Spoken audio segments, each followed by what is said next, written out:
Karen's audacity had reached a new peak. This time, she set her sights on one of my buildings, a property I had worked for years to acquire and maintain. According to her, she believed the HOA had authority to enforce community standards and take over any property within its jurisdiction, regardless of ownership. She marched onto the premises one morning, clipboard in hand, ready to assert control. I met her at the entrance, calm but firm. She tried to present her case, waving documents that looked official at first glance. I didn't even need to speak. My grandfather stepped forward, explaining that her so-called HOA authority had no legal standing on private property. Behind him, my cousins and I formed a subtle perimeter, ensuring she could not escalate physically. Karen's expression faltered. The same smug arrogance that had carried her through years of petty harassment now showed cracks. Refusing to accept reality, Karen called local authorities, attempting to have me removed or fined. But we had anticipated this move. Every document she relied upon was invalid, and every action she took had been recorded over the years. When the officers arrived, they quickly reviewed the evidence and politely informed Karen that she had no jurisdiction. My family's deeds, property surveys, and federal connections made her threats meaningless. Karen's frustration turned to desperation. She tried to physically enter the building, claiming inspection rights and threatening fines.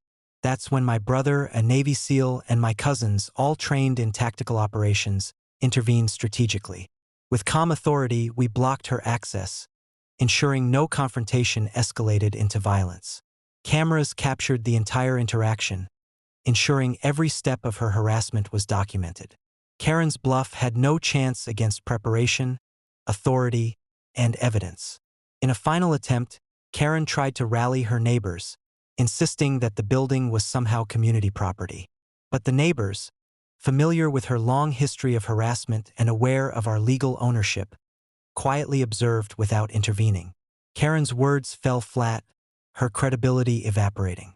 She had spent years bullying and intimidating, only to find that real authority, preparation, and family unity left her powerless. The culmination of her audacity came when she tried to file a legal injunction, claiming that we were violating HOA rules. I responded by presenting our comprehensive records, ownership documents, photographs of property boundaries, and affidavits from neighbors and legal experts. The court quickly dismissed her claims, and she was publicly warned against any further attempts to interfere. Her confidence shattered entirely. By the end of the confrontation, Karen had been effectively neutralized. The building remained fully under my control, secure from her interference. Every step of her attempt to take over was meticulously countered, from the initial intimidation to her futile legal maneuvers. She left the property humiliated, powerless, and with a clear understanding that her HOA authority had limits. This episode marked another turning point. Karen's pattern of escalation had been met once again by preparation, discipline, and the law. She had assumed that bullying, intimidation, and fake documentation would allow her to seize control. But against a family trained in legal strategy, military tactics, and federal authority, her overreach was impossible. From that day forward, Karen's attempts to manipulate, intimidate, and seize property were permanently undermined. She had underestimated the combination of legal authority, tactical expertise, and family unity, and the consequences were clear. She could threaten and bluff all she wanted. But her reign of HOA terror had serious and unavoidable limits.